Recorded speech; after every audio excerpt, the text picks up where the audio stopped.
Y hemos estado, o estuvimos más bien, estudiando estas semanas atrás con respecto del rol en la familia, o si lo quiere, el tema que hemos estado manejando es el tema de la familia. Hemos estado hablando cuál es el deseo o cuál es el plan de Dios para nuestras familias. Y lo primero que este pasaje que hemos estado leyendo nos enseña era con respecto a las mujeres, ¿sí?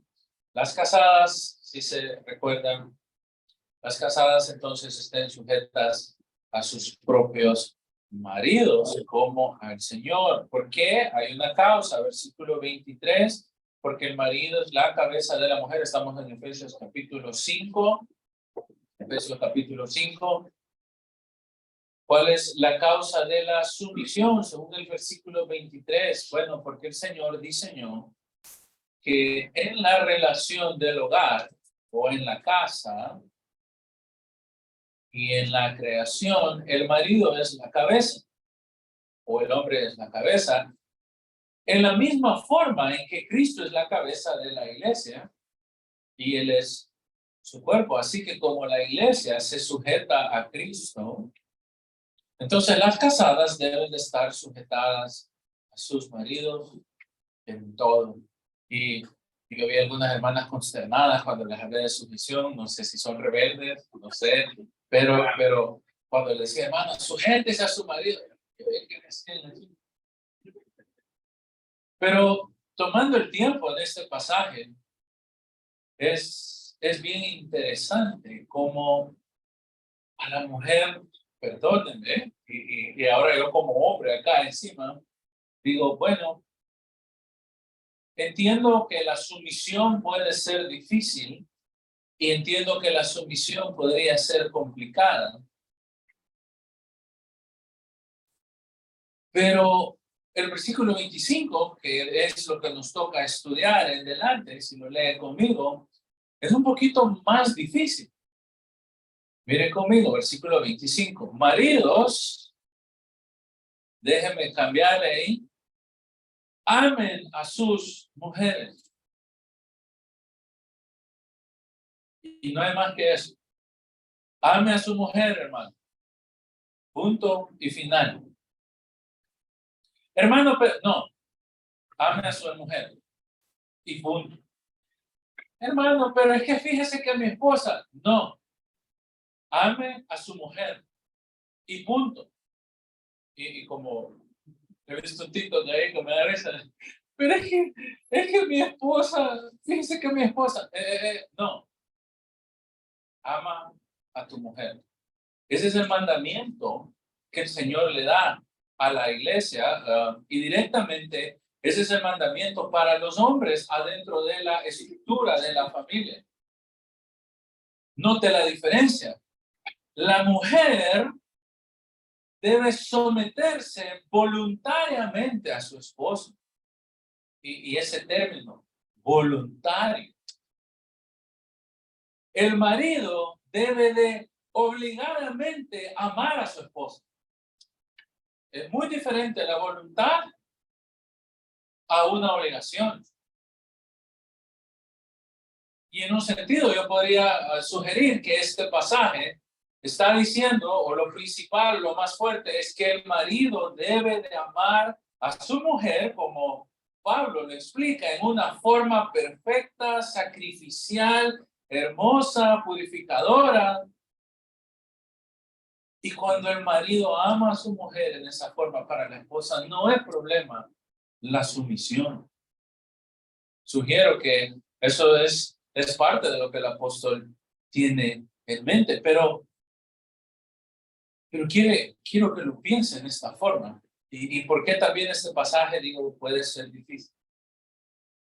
Vivimos en una cultura que está intoxicada con el amor, con el romanticismo, con esta idea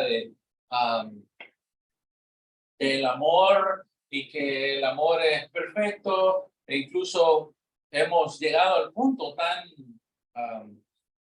destructivo quizás, en el cual pensamos que Dios es amor, o como que ese es el atributo que describe a Dios. Dios es amor. Entonces el amor parece ser el mayor valor, el mayor estándar de la sociedad, y parece que el amor, no hay nada más si no hay amor, parece ser eso. Pero creo que el amor debe ser entendido en un término correcto, debe ser entendido en un contexto correcto. Porque yo sé que cuando usted piensa en amor y dice, hermano, ¿qué es el amor? Usted puede hacerle, siempre hago esa broma. ¿Se acuerda que antes creo que en el diario de hoy o en la prensa decía, amor es, ¿se acuerda? Y salían dos muñequitos bien bonitos. Yo me acuerdo porque mi mamá hacía esos dibujitos, creo que por eso podía dibujar, siempre sí, amor es, y salían ahí un panzoncito ahí y una panzoncita y decía, amor es cuando nos agarramos la mano en la calle. Amor es cuando te invita al cine y un montón de cosas, amor es. Pero la pregunta es si bíblicamente ese es el concepto de amor. La pregunta es si en realidad la cultura, la sociedad en la cual vivimos es la norma para determinar qué significa amor, porque por eso digo, nuestra cultura está obsesionada con el amor. Y pensamos que por amor todo se vale. No importa lo malo que sea, yo siempre y cuando yo esté amando, entonces, ay, que haga lo que quiera, total, yo lo amo. No, no es así. No es así. La gente por amor hace cosas muy extrañas, ¿verdad? ¿Se acuerda lo que usted hizo por amor? Yo le recuerdo algunas cosas, bueno, uno pensaba que eran amor, ¿verdad? Es más bien por romanticismo, uno hace un montón de cosas descabelladas. Hay gente que deja sus países y se van a vivir a otros, no conocen a nadie, no conocen la cultura. Dicen, yo me voy a vivir allá porque estoy enamorado. Y cuando llegaron allá los dejaron tirados.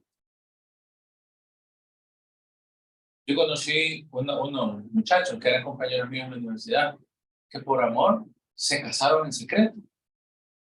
Estaban casados legalmente y nadie les creía. Y ellos enseñaron su certificado, se casaron en la alcaldía y nunca le dijeron a los papás que estaban casados. Y cuando los papás se dieron cuenta, ya cuando se iban a graduar de la universidad y que ellos ya no se querían, fue un gran desorden, porque bueno, y ahora nos divorciamos y se pelearon, hicieron un montón de cosas raras.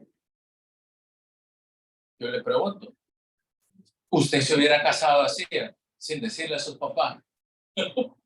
Pero la gente por amor hace esas cosas, o por lo que creemos que es amor, ¿verdad?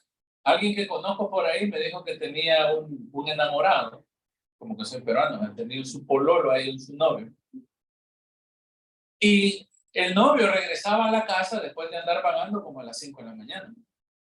Y esta persona salía a las 4 de la mañana de su casa, bañada, cambiada, perfumada, maquillada y todo, para ir a ver a ese vago que a esa hora venía regresando de la fiesta. Y mi pregunta fue, ¿por qué hacía eso? Por amor. O sea, son las cosas raras que uno hace por amor.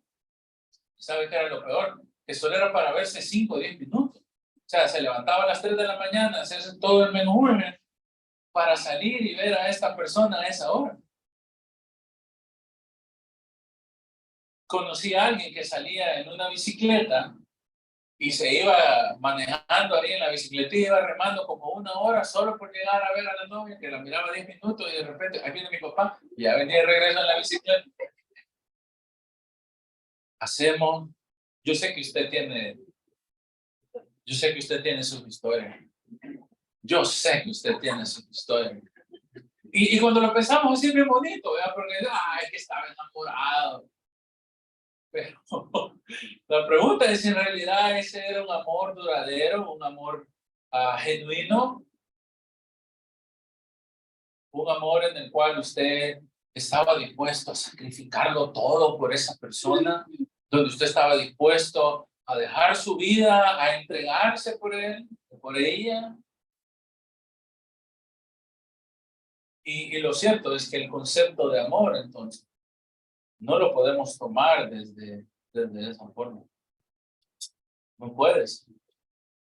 Si usted lee el pasaje, se lo vuelve a leer conmigo ahí, Efesios capítulo 5, versículo 25, dice, marido, ama a tu esposa. Pero el detalle es que ahora el apóstol nos va a decir cómo se debe de ver ese amor, o cuál es la marca que identifica que el amor del esposo es un amor genuino. Y mire qué grande nos ponen la barra. ¿Cómo, o para contestar la pregunta es, cómo los esposos o cómo los hombres deberían estar amando a sus mujeres? En la misma forma en que Cristo amó a la iglesia. No hay nada más que eso. La forma en la cual el esposo debe de amar a su mujer es así como Cristo amó a la iglesia. ¿Y cómo se ve ese amor? Bueno, versículo 25. Número 1, Cristo se sacrificó por su iglesia. Esa es la marca del amor genuino. No este amor romántico, te amo, te quiero, sí, es bien bonito cuando lo sentimos, pero ya cuando uno pasa de cierta edad entiende que ese amor es amor de verano, amor de cipote, amor de estudiante de bachillerato. Y qué bonito, está bien, no voy a negar la emoción o el sentimiento. Pero el amor no se basa únicamente en una emoción temporal, sino en una acción permanente, una acción que persevera. Mire, versículo 26. Ok, Cristo se entregó por su iglesia con varios propósitos para hacerla santa. El amor de Cristo era un amor con propósito. ¿Qué más? Purificó a su iglesia. ¿Cómo lo hizo? Por el lavamiento del agua por medio de la palabra. ¿Para qué lo hizo? Versículo 27. Cristo perdonó y amó y purificó a su iglesia para podérsela presentar a sí mismo como una iglesia gloriosa que no tiene mancha, que no tiene arruga, no tiene ningún tipo de suciedades, sino que es una iglesia santa, y esa palabra ahí sin mancha me encanta, porque está diciendo, ante los ojos de Dios, la iglesia es algo precioso, brillante. Y en la analogía, Pablo nos está diciendo que así el marido debe de ver a su mujer. Y eso es lo que quiero que mantenga en su cabeza. Así entonces los maridos deben de estar amando a sus esposas. Porque si el marido ama a su propio cuerpo, debe de amar a su mujer. Porque cuando el marido ama a su esposa, a sí mismo se está amando. Porque nunca nadie aborrece su propia carne, sino que la sustenta, la alimenta, la cuida, en la misma forma en que Cristo lo ha hecho por su iglesia. Porque somos miembros de su cuerpo, somos de su carne y de sus huesos. Por esto dejará el hombre a su padre y a su madre y se unirá a su mujer, los dos serán una sola carne. Grande es este misterio, mas yo digo esto respecto de Cristo y de la iglesia. Por lo demás, cada uno de vosotros ame también a su mujer como a sí mismo, y la mujer, mire qué fácil, respeta a su marido, ¿no? Entonces, creo que el pasaje o lo que estudiamos acá es bien claro. ¿Qué está haciendo el apóstol? Bueno, el apóstol nos está presentando una analogía de lo que es Cristo y la iglesia, y en la misma forma o en la misma relación en que Cristo es con la iglesia, así el esposo debe ser con su esposa. Por eso es que le digo que la barra está puesta muy alta. ¿Qué pretendo que estudiemos entonces ahora? Dios mediante son tres certezas. Por favor, no se me olvide. Puede estar convencido y segurísimo de esto. Este pasaje nos enseña tres certezas del amor de Cristo para que como esposos creyentes le imitemos.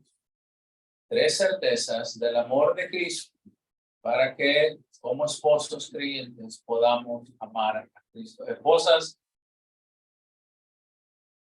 me voy a disparar en el zapato yo solo. Ustedes deberían de esperar esto de sus esposos. Mi esposa debería de esperar esto de mí. Y usted como esposa debería de esperar esto. Y es más, usted debería demandarle a su esposo a que él sea como Cristo es con la iglesia, así como él debería ser con usted. Por eso digo, me estoy disparando en esa parte, porque yo sé que me lo van a demandar. ¿Cuáles son, cuáles son estas 3 certezas? Bueno, número 1, el amor de Cristo es un amor sacrificial. Así debe ser el amor del esposo. El amor de Cristo es sacrificial. Ustedes deben estar más que convencidos de eso. Y el amor del esposo debe ser sacrificial. Número 2, el amor de Cristo es intencional. Versículo 26. Y número 3, el amor de Cristo es un amor que perfecciona. Versículo 27 en adelante. Entonces, ¿qué vamos a estudiar? 3 certezas del amor de Cristo. Número 1, el amor de Cristo es sacrificial. Esa es la primera certeza. Número 2, el amor de Cristo ha sido intencional. Y número 3, el amor de Cristo perfecciona. Ahora, vamos a hacer esto en esta forma. Porque lo que la Escritura hace, naturalmente, es presentarnos primero el ejemplo de Cristo. Y una vez que establece cómo Cristo ama, después nos dice, ok, ahora que ves cómo Cristo ama, ahora tu esposo debe de hacerlo igual. Primero nos plantea el ejemplo del amor. Primero nos plantea cómo debemos de amar. O cómo Cristo amó más bien, y luego cómo nosotros debemos de hacerlo. Y él le dijo, en un sentido, a la mujer no se le pide en obligación que se sujete a su esposo. Al marido se le pide por obligación que ame a su mujer. De hecho, si usted lee acá y no tenga miedo de manchar su Biblia, mire el versículo 25. Marido, ¿qué dice? Ok, ahí está la primera vez. Amar. ¿Sí? Versículo 28. Así también los maridos deben amar a su mujer. Porque el que ¿qué? Ama a su mujer, a sí mismo se ama. Note, y ahí 5 veces nos ha dicho amén, amén, amén. Debes de amar a tu mujer porque a ti mismo te amas, y así debes de amar a tu mujer porque ella es tu propia carne. Creo que el tema es claro.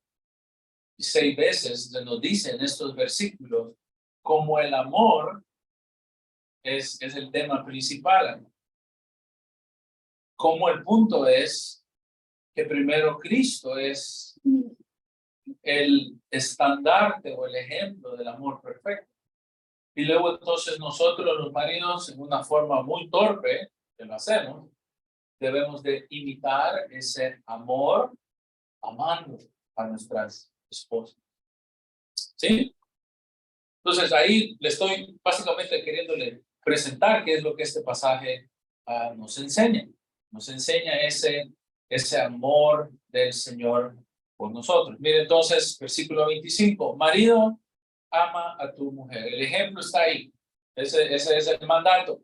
A los hombres se nos instruye y se nos dice que debemos de amar a nuestras esposas. Esa idea de amar es amar siempre. ¿Estás enojado con ella? Como dicen en inglés, so what? Ámala. Y la debes de amar. Y debes de siempre estar amando a tu esposa. Si lo quiere, así bien gramaticalmente, podría ser una realidad continua. El hombre siempre debe de estar amando a su esposa a pesar de las diferentes situaciones.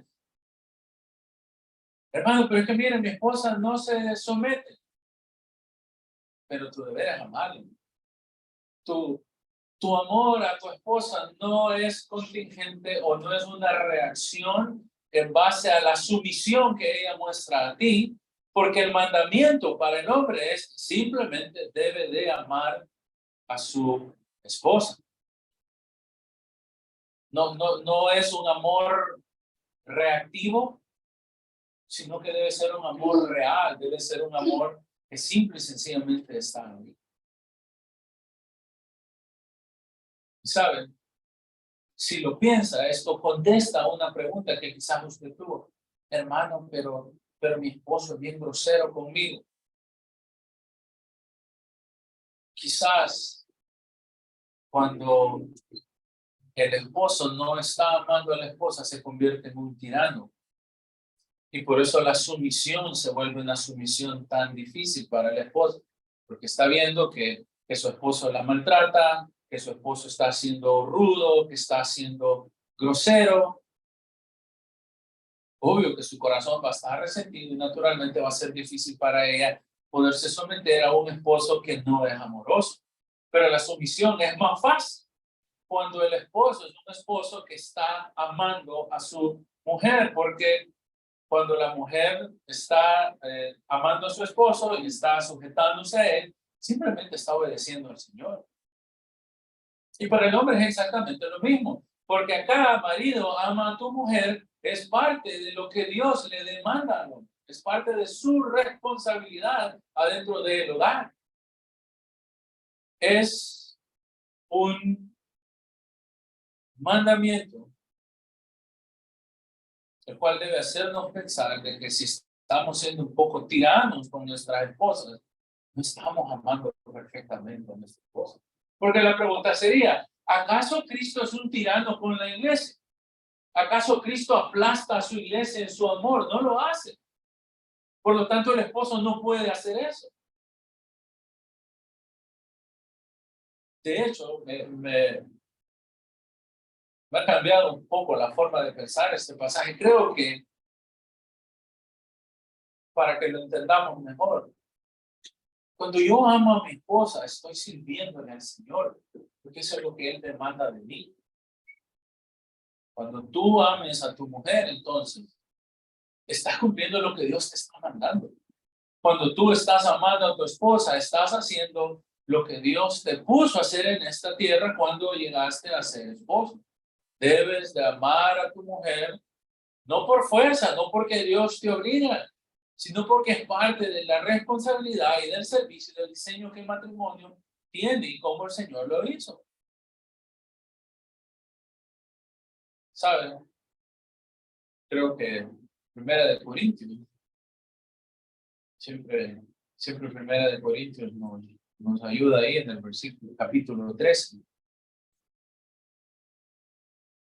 Y creo que esto establece muy bien el detalle del amor. Y Pablo utiliza la analogía de los dones de la iglesia para decirnos cómo se ve el verdadero amor. Usted se fija, 1 Corintios 13:1 dice, si yo hablo lengua, pero no amo, soy como metal que resuena, soy como un plato ahí que suena feo. ¿Y qué tal si soy un gran profeta y entiendo todo ahí y tengo fe, pero si no estoy amando, entonces no soy nada? En otras palabras, el amor no sirve cuando no es para servir. Si repartiese todos mis bienes para dar de comer a los pobres y si entrego mi cuerpo para que me queden, pero no lo hago por amor, no me sirve de nada. Entonces ahora Pablo nos va a decir, bueno, la primera cualidad que tiene el amor genuino, no amor romántico, no el amor de verano, no un amor de estudiante, me gusta esa palabra, la voy a adoptar. Es que el amor es sufrido, según 1 Corintios 3:4. Esa es la primera cualidad del amor. El amor es sufrido. En otras palabras, ese amor que sufre, usted lo puede tener por su familia, lo puede tener por alguien, por algún ser familiar, por alguien que usted quiere mucho. Pero obviamente, en el contexto que estamos estudiando de Efesios, Pablo nos manda y nos dice, bueno, ve y ama a tu mujer. Lo primero que el hombre debería saber es que el amor por su mujer muchas veces va a tener algo de sufrimiento. Eso lo hace menos digno, ¿no? Porque el amor es sufrido, es un amor que permanece a pesar de que hayan pruebas. No es cierto que el amor de colegio, es que ya me cayó mal, ya no quiero andar con él. Salud, no. Y ahí murió la relación. Yo sé que ustedes tuvieron novias en el colegio, novias y novios. Yo no, yo siempre fui bien puro en el colegio. Y por cualquier cosa, hoy me gusta más la fulana. Pues ya no quiero andar con vos, salud. Ya iba a hablarle a la otra. El amor verdadero sufre y enfrenta pruebas. Y las pruebas no lo destruyen, sino que permanece a pesar de eso. ¿Qué otra cosa tiene el amor que sufre? Bueno, es un amor que simplemente es valiente. Hay adversidades. Es un amor que sufre golpes, no me refiero a que le peguen, sino que están constantemente las situaciones en la vida siendo golpeados, hay ofensas, pero no busca venganza, sino que quiere seguir amando en una forma continua. El amor que sufre es un amor que no está buscando revancha o venganza. Es un amor que a pesar de que hay situaciones, no se llena de ira o no busca responder con castigo para el otro, sino que siempre está perdonando. Y además, es más pronto para perdonar que para otra cosa. Y entendemos claro que ese no es el amor de nuestra cultura. Mi esposa tenía una jefa antes. Mire, hicieron una fiesta cuando se casaron, pero preciosa la fiesta. No sé ni cuánto dinero gastaron y creo que alquilaron todo el bosque entero para hacer la fiesta y había una preciosura. Y se casaron y un día mi esposa le preguntó a la jefa, mire, ¿y cómo va? No, ya me estoy divorciando. Pero, niña, si has estado casado 1 año. Es que, no sé, no, me aburre él, no me siento cómoda con él. ¿Para qué se casó? Sería mi pregunta. Y una de las cosas que ella le dijo es que sus intereses y mis intereses no hacen match. O sea, ¿qué está haciendo esta muchacha? ¿O qué hizo? Porque ya se divorció.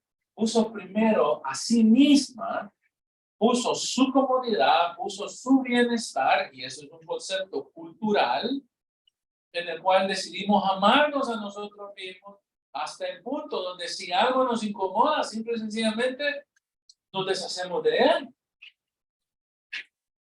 Pero el amor bíblico, el amor verdadero, para mis hijas aquí, para mis hijos allá, el amor que vale la pena es un amor que sufre.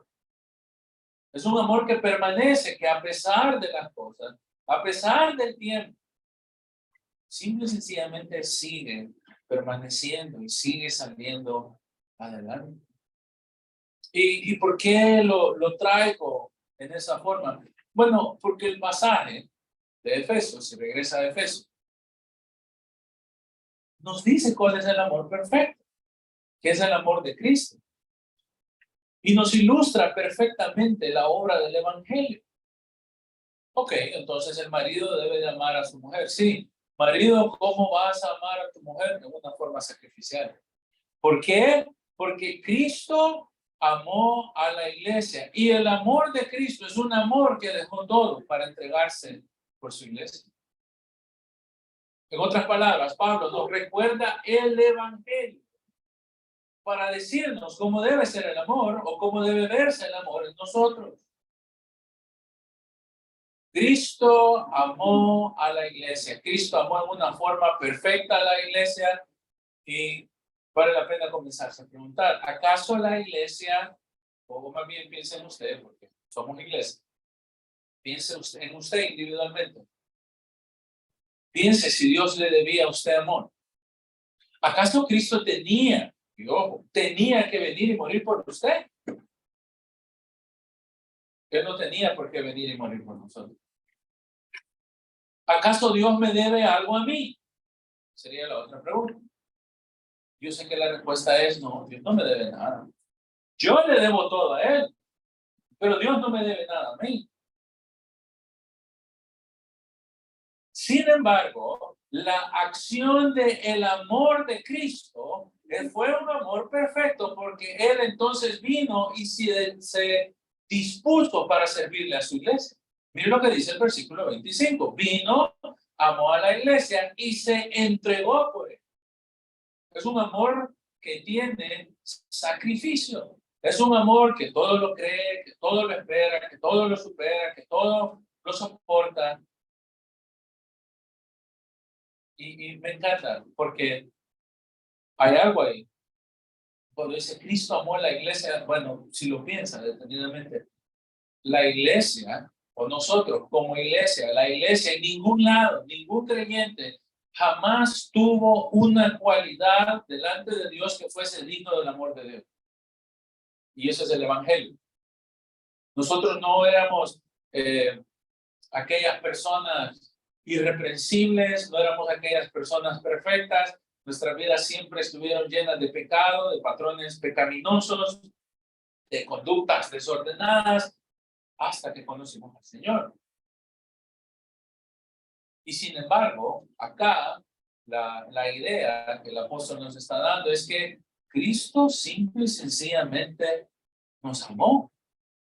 Amó a ese pueblo que Él iba a rescatar, que es su iglesia. Vemos en un sentido un acto de voluntad. Dios voluntariamente amó a la iglesia y acto seguido, ese amor, versículo 25, miren su Biblia, ¿qué hizo? El amor era tanto que se entregó. Se entregó a sí mismo por ella. Esa es la máxima muestra de amor. Es un amor que a pesar de todo, o a pesar de la iglesia, a pesar de nuestra conducta, a pesar de nuestros pecados, a pesar de nuestras acciones, Cristo estaba perfectamente amando a un pueblo que no lo merecía. Y sin embargo, Él voluntariamente va y se entrega por esa iglesia. Cristo se despoja de su gloria, baja a esta tierra. ¿Y qué dice la Biblia? Él vino a servir. Vino en calidad de siervo. Y quiero que lo piensen, cada una de esas cualidades del amor de Cristo deberían ser un reflejo en el matrimonio, que es lo que Pablo está diciendo acá. Si Cristo era un servidor, entonces el amor del esposo debería de impulsarnos a servir a nuestras mujeres o de servir a nuestras esposas. No sentarnos como que somos sultanes, ¿eh? O pequeños dictadores. Traigan, denme, trae, hace, anda, poner, quitar, mirá, y él ahí bien bonito sentado. No, es un amor que tiene acción, es un amor que toma acciones. Y la idea de que Cristo se haya entregado significa que la acción de Cristo fue voluntariamente. Note eso. Se entregó a sí mismo. ¿Para qué? Para ella o en beneficio de la iglesia. Pablo, bien interesante cómo el Espíritu Santo lo estaba guiando. Le dice, mira, yo quiero que en las iglesias, acuérdense del contexto, Pablo está hablando a la iglesia, a los creyentes, cómo se muestra que son llenos del Espíritu Santo, cómo se muestra el creyente genuino, cómo se muestra ese creyente que está madurando en ese contexto. Entonces dice, ok, los esposos, amén, las esposas que se sometan a mi esposa, amén. Ajá, y vos andás y amás a tu esposa. Ah, sí, ve y ama a tu esposa. ¿Y cómo debo de amar a mi esposa? Sacrificate por tu esposa. Entregar todo por ella. Y ese es el ejemplo que el apóstol y la escritura nos presentan. ¿Saben? En Primera de Juan, por ejemplo, Primera de Juan 4:19 dice, nosotros le amamos a él, ¿por qué? Porque él nos amó primero. En otras palabras, el amor de Cristo fue un amor que se entregó a pesar de.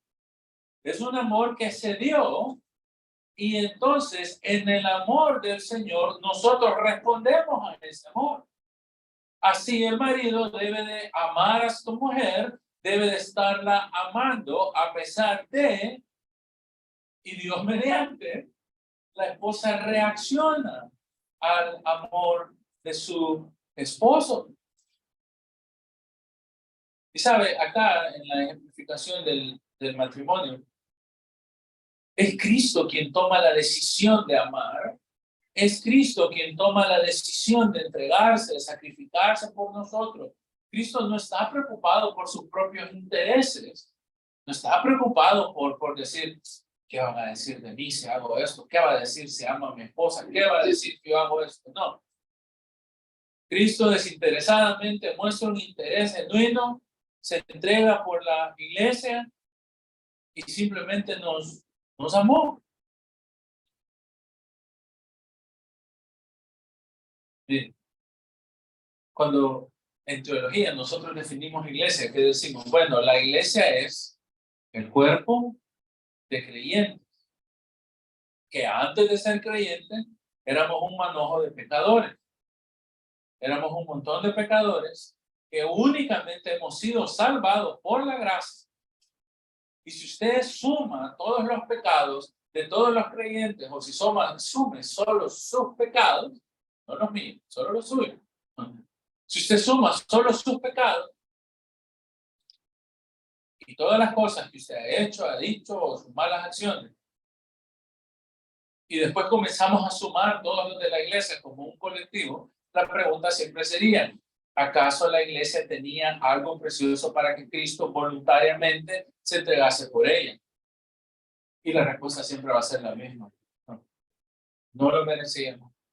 Pues por pura misericordia, todas nuestras acciones simple y sencillamente nos separan del amor de Dios.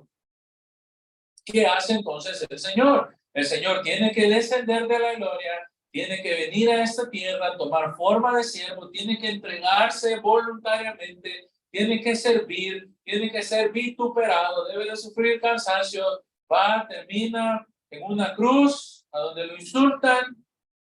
¿Por qué? Usted, por mi persona. Esa es la gloria del Evangelio. Que en la cruz el Señor se entregó para limpiarnos de nuestras maldades, para comprarnos, para tomarnos, para que seamos su pueblo. Y siempre digo lo mismo. No merecíamos nada de eso, al contrario, que sí merecíamos la muerte, la condenación, la fuego eterno, según lo que la Escritura enseña. Pero no, miren cómo el apóstol presenta ese amor de nuestro Dios. Versículo 26. Ok, el Señor vino, amó y se entregó. Mire, versículo 26. ¿Para qué se entregó? Para hacerla santa. Para hacerla santa.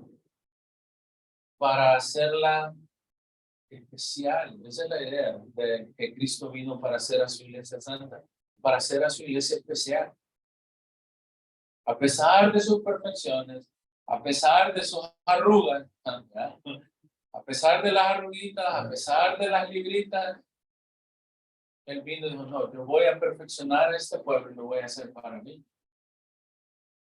Si usted lo piensa, el Señor deliberadamente nos agarró para hacernos perfectos, para hacernos limpios. Esa es la idea de santo, para ponernos a un lado si lo quiere, para que ya no estuviésemos disponibles para el pecado, para que ya no estuviésemos prestos a las imperfecciones, a vivir en la maldad, a vivir en todo tipo de maldades, sino que lo que Cristo hace al venir y entregarse por nosotros es tomarnos y apartarnos para ser su pueblo. Eso significa santificarnos. El Señor tuvo que venir de la gloria, tuvo que apartarnos, tuvo que tomarnos, tuvo que con un propósito ponernos a un lado, y no solo nos ha apartado para que estemos ahí, sino que nos ha apartado para que seamos su pueblo. El Señor, en su amor, santifica a su iglesia. Mire cómo las palabras que se ocupan acá comienzan a darnos un sentido de qué quiere decir Pablo, cómo los hombres deben amar a sus mujeres. Lo primero es que debería ser algo sacrificial. El amor del esposo va a demandar sacrificio. Versículo 26, entonces, el hombre debe de santificar ahí a su esposa, debe de guiarla a ser santa. Recuerden que esta es una analogía. En otras palabras, si el esposo no se sacrifica por su esposa, está fallando en el mandamiento de amar a su mujer.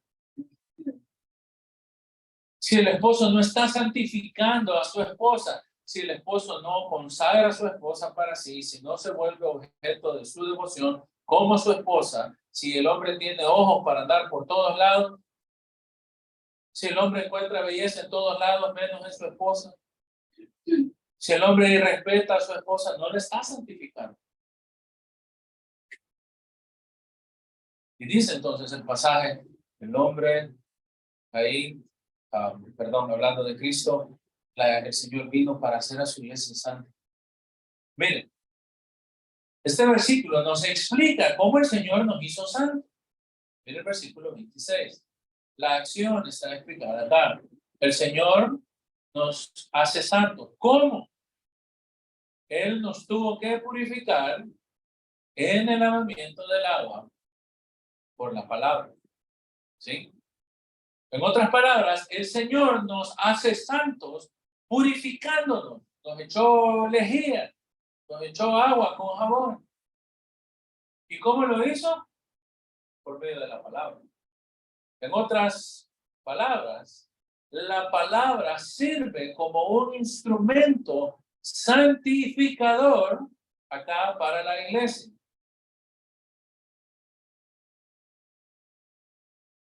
Y dice ahí entonces que el Señor ocupó esto como un instrumento para hacer limpia la iglesia.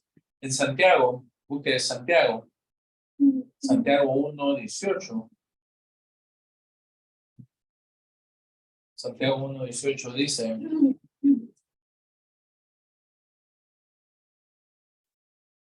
dice Santi 1:18. Dice Santi 1:18. Él, ¿cómo dice? De su voluntad, no te vayas despacio, él voluntariamente, ¿te dice? ¿Por qué nos hizo nacer? Por la palabra de Dios. En otras palabras, valga la redundancia, la palabra de verdad, o sea, el evangelio, la escritura, es un instrumento el cual funciona en forma instrumental, es un instrumento que el Señor ha dado para que la iglesia sea purificada, ¿sí? Pero creo que la idea es que Dios, en su infinito amor, en el gran amor que tiene por su esposa, que es la iglesia, se entregó por ella, no solo se sacrificó por ella, sino que la ha tomado para él, por eso dice la santifica, y la está purificando por medio de su palabra. La iglesia, si lo quiere, la declaración, la iglesia está siendo purificada por medio de la palabra del Señor, ¿sí? Ese es el medio que Dios ha dejado para que su iglesia sea perfecta, para que su iglesia se parezca más a Él.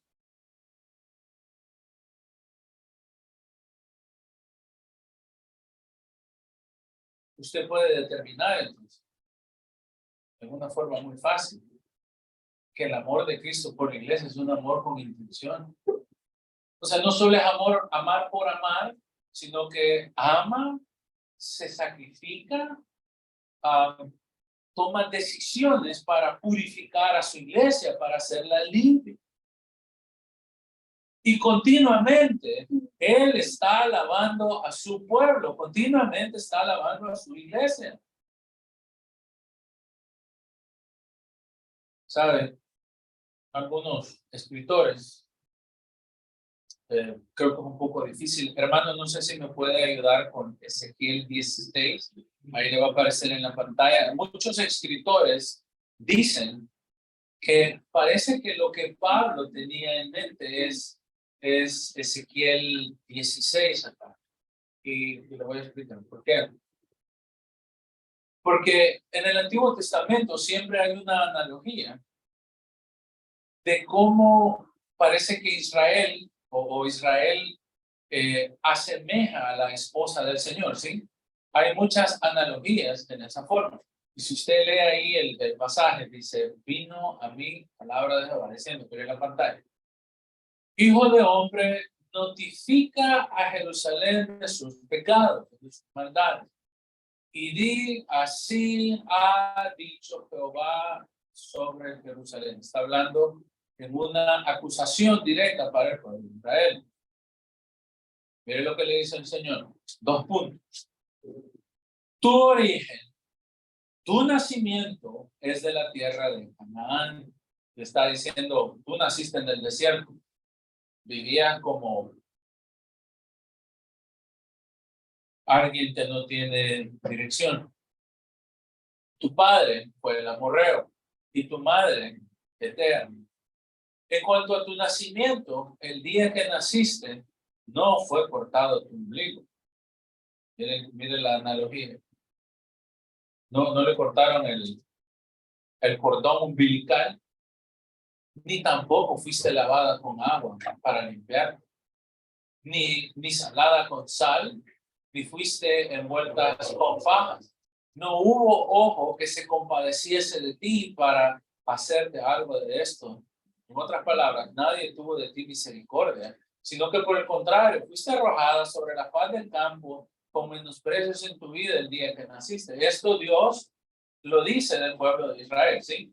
Fuiste aventado y fuiste ahí maltratado y nadie te lavó, no hubo quien te limpiase, es la clave. Y dice ahí la narrativa, y yo pasé junto a ti, y yo te vi sucia en tus sangres. Y cuando estabas en tus sangres, o sea, aún estando sucia o abandonada, él dijo, vive. Si te dije cuando estabas en tus sangres, vive. Te hice multiplicar como la hierba del campo, y creciste y te hiciste grande y llegaste a ser muy hermosa.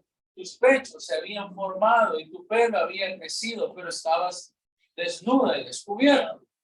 Acá está hablando de cómo el Señor se interesó en el pueblo, que era un pueblo abandonado, ¿sí? Versículo 8. Y pasé yo otra vez junto a ti, y te miré, y ya era el tiempo de tus amores. En otras palabras, Israel ya había crecido, ya había madurado. Era, en la analogía, era una muchacha ya en edad adulta o en una edad donde ya podía tener esposo. Entonces, ¿qué hizo el Señor sobre el pueblo? Extendí mi manto sobre ti, cubrí tu desnudez, te di juramento y entré en pacto contigo. En otras palabras, el Señor tomó a Israel como su esposa. Dice Jehová el Señor, y fuiste mía. ¿Qué hizo el Señor? Te lavé con agua, te lavé de tus sangres, te ungí con aceite. Mire todo este proceso de embellecimiento. Te vestí de bordado, te calcé de tejón, te ceñí de lino, te cubrí de seda, te puse adornos, te puse brazaletes en tu brazo, puse collar en tu cuello, puse joyas en tu nariz, zarcillos en tus orejas, una hermosa diadema en tu cabeza. Así fuiste adornada de oro, plata, vestido. Miren cómo la puso de preciosa. Esa es la idea del médico. La hizo preciosa, le dio lino, le dio seda, bordado, Le dio buena comida, le dio flor, harina, miel, aceite. Te hermosé en extremo y prosperaste hasta llegar a reinar. Esa mujer que estaba en el desierto, el pueblo de Israel, fue llevada por la mano de Dios hasta hacerla preciosa. Y salió tu renombre entre las naciones a causa de tu hermosura, porque eras perfecta, a causa de mi hermosura que yo puse sobre ti, dice Jehová, Señor. Hasta ahí es una hermosa, preciosa. Pero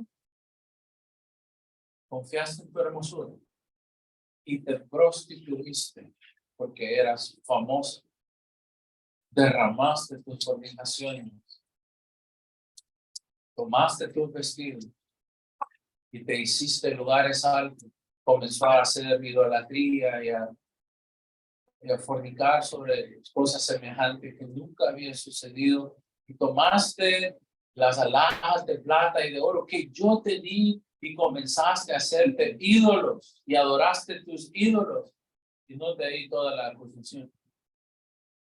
Ahora, con esto en mente, si usted regresa a Efesios, muchos escritores dicen que esto es exactamente la idea que Pablo tiene en mente acá en Efesios, de que el Señor ha tomado a la iglesia, que es igual que Israel, pecaminosa, éramos pecadores, éramos locos ahí, haciendo cosas que no teníamos que hacer, pecando, y entonces Él nos toma, nos ama, y ahora nos está limpiando, y nos está vistiendo de gloria, y nos está hermoseando, o haciendo hermoso, no sé si hermoseando el verbo, nos está haciendo hermoso. ¿Cómo lo hace? Por medio del lavamiento de la palabra. Si usted nota hasta acá, el Señor se esfuerza porque su pueblo esté bien. El Señor trabaja activamente, santifica a su iglesia, santificó a su iglesia en la conversión, toma, viene por nosotros, se entrega, se sacrifica. ¿Para qué? Versículo 27. Vuelva a Efesios, por favor. Efesios 27. Dios tiene un propósito para hacer eso. ¿Y cuál es el propósito? Bueno, que su iglesia sea gloriosa. Una iglesia que no tenga mancha. Una iglesia que no tenga arruga. Una iglesia que no tenga nada, sino que se caracterice, porque su marca principal es que es perfecta y sin mancha. ¿Qué hace entonces el Señor? Bueno, nos limpia, se entrega por nosotros, nos lava, nos preserva, y ahí podemos meter un montón de verbos, nos cuida, nos preserva, nos alimenta, nos santifica, nos está guiando, nos está instruyendo en su grande amor, en su misericordia. ¿Por qué lo hace? Versículo 27, para presentarse a una iglesia gloriosa. ¿Sabe qué significa glorioso? Según el diccionario bíblico,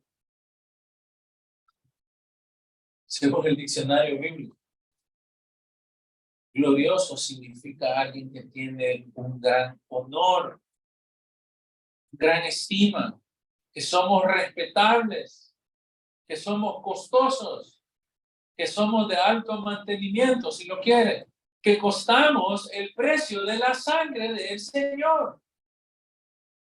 Y nos ha limpiado, nos embellece y nos hace precioso delante de Él. Nos limpia de nuestros pecados para que nuestras maldades ya no estén delante de su presencia. Todo eso en mente.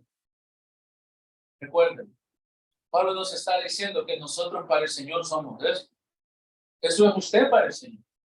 Somos honrosos, somos preciosos, somos limpios, hemos sido purificados individualmente y colectivamente. La iglesia ha sido sujeta del amor de Dios en esa purificación. ¿Qué más? No solo nos hizo gloriosos, sino que también nos ha hecho sin mancha. Esto está más que claro. Me llama la atención porque cuando dice que no tenga mancha es que la iglesia no puede aferrarse a ninguna vergüenza. En otras palabras, hemos sido limpios completamente. Ya no deberían de haber conductas desordenadas, no deberían de existir en nosotros ningún tipo de lujurias o de deseos desmedidos por cuestiones que no tienen que ver con el Señor. En otras palabras, la iglesia debería ser aquella que permanece limpia siempre, porque el Señor está obrando sobre ella. Hermano, eso es el Evangelio. Estas son las verdades del Evangelio. Presenta una esposa gloriosa, una esposa que no tiene mancha, una esposa que no tiene arrugas, o sea, una esposa que no tiene imperfecciones. Y le hago así porque ya me están pegando los 40. No tenemos imperfecciones.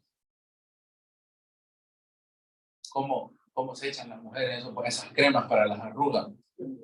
¿Cómo? Les voy a contar. No es anuncio y no me pagan, pero la crema Pons sí funciona. La abuelita de mi esposa tiene 87 años. Toda su vida usó crema Pons. Así, me visita la carita y hasta chapudita. Y que te maquillan, le dicen. No, pura crema Pons. Entiéndame ahí la analogía. Así que vayan a comprar Pons, hermano. Vayan, funciona. Y la idea es que delante del Señor, su esposa, su iglesia, no tiene esas manchas en la piel, no tiene rajaduras en la piel, o no tiene esas hendiduras que nos tenemos que echar cositas, o jalarnos los ojos, o ponernos botox, o hacer un montón de cosas. ¿No es cierto que ese es el propósito detrás de eso? Es quitar las imperfecciones. Y acá el apóstol nos está tirando estas ideas para decirnos todo lo que Dios ha hecho por nosotros, por su pueblo. Sin arruga, sin pliegues en la piel, en otras palabras, ni cosas semejantes, sino que el Señor quiere que seamos ese tesoro glorioso, perfecto, precioso, que no tiene mancha, que no tiene arruga, y Él entonces trabaja en nosotros, nos ha santificado, se entregó por nosotros. Y entonces nos pega otra vez, después de que nos dice todo esto, con el versículo 28. Bien, yo diría, así entonces, como veníamos diciendo, maridos deben de amar a su esposa. Porque ya me dijo cómo el Señor amó a la iglesia. Quiere una esposa preciosa, gloriosa, que no tiene mancha, que no tiene arruga, que es perfecta a los ojos. Esa debería ser la forma en la cual los esposos deberíamos estar amando a nuestra esposa. El ejemplo es supremo. No lo lea, no lo busque, se lo leo. Primera de Pedro 3:7 dice: vosotros, esposos, aprendan a vivir con sus esposas sabiamente. Denle el honor que ellas merecen, siendo vasos más frágiles. Y ellas son coherederas de la gracia, para que sus oraciones no tengan estorbo. ¿Sabe usted que solo 2 veces se encuentra eso, que nuestras oraciones pueden tener estorbo? En otras palabras, el esposo que maltrata a su mujer, pero después va y ora, su oración siempre va a rebotar en el techo. Porque su esposa es un vaso frágil, que es coheredera de la gracia, porque su esposa también ha sido y puede ser salva por la gracia del Señor.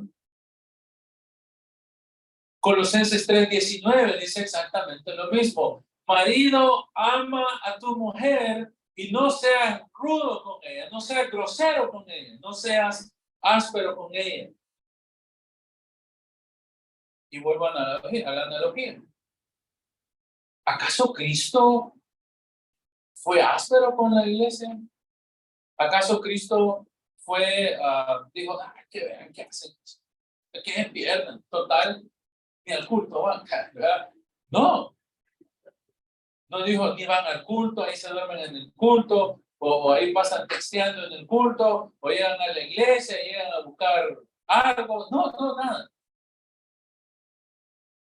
El Señor nos amó en una forma perfecta, sacrificial, a donde para Él valemos, a donde Él ve la hermosura en nosotros. Y entonces el apóstol ahora nos introduce la forma en que el marido debe de amar a su mujer. Ya lo hizo, ya nos dio el ejemplo de Cristo. Entonces, el amor del Señor ha sido pues un amor que nos perfecciona, es un amor perfecto, es un amor sacrificial, es un amor que está interesado genuinamente en su esposa o está interesado genuinamente. Eso es lo que dice de Cristo. Pero Dios nos acabó el tiempo, ¿no? Dios mediante, en un par de semanas vamos a seguir del 28 en adelante, a donde ya directamente, cuando ya nos dio la analogía, nos dijo, ok, entonces así tu esposo debe de amar a tu esposa, porque tu esposa es tu mismo cuerpo, así como la iglesia es el cuerpo de Cristo. En la misma forma, cuando tú amas a tu esposa, te estás amando tú solo. No puedes aborrecer a tu esposa, por el contrario, así como Cristo ya nos dio el ejemplo, tú debes de cuidarlo. Creo que es no diría que es un reto, sino que tenemos que conocer y entender el amor de Cristo por su pueblo como esposo, para saber cómo debemos de amar a nuestras esposas. Ore conmigo. Padre, te damos gracias por tu palabra, te damos gracias por el recordatorio tan precioso de tu obra, del Evangelio, de lo que has hecho por nosotros, de cómo tú te entregaste, cómo tú te sacrificaste, cómo tú nos perfeccionas, cómo tú te ocupas de nosotros, cómo tú tienes el cuidado de nosotros. Y en esa misma forma, así debemos de ser los hombres con nuestras esposas. Señor, ayúdanos a ser hombres bíblicos. Ayúdanos a ser hombres que te imitan a ti. Ayúdanos a ser hombres no como este mundo nos enseña, con el machismo y todas las atrocidades, Señor, que en una falsa masculinidad hacemos, sino ayúdanos a ser como tú eres para ser el hombre que nuestras esposas necesitan y merecen. Ayúdanos, Señor, únicamente por medio de tu gracia a poderlo hacer. Recuérdanos a cada momento nuestro deber como hombres de estarlas amando a pesar de cualquier cosa. Y Señor, que en nuestros corazones pueda pesar esta verdad y que nos ayudes a tener familias según tu diseño y según tu plan. Oramos todos en el nombre de Jesús. Amén. Amén. Dios les bendiga, hermano.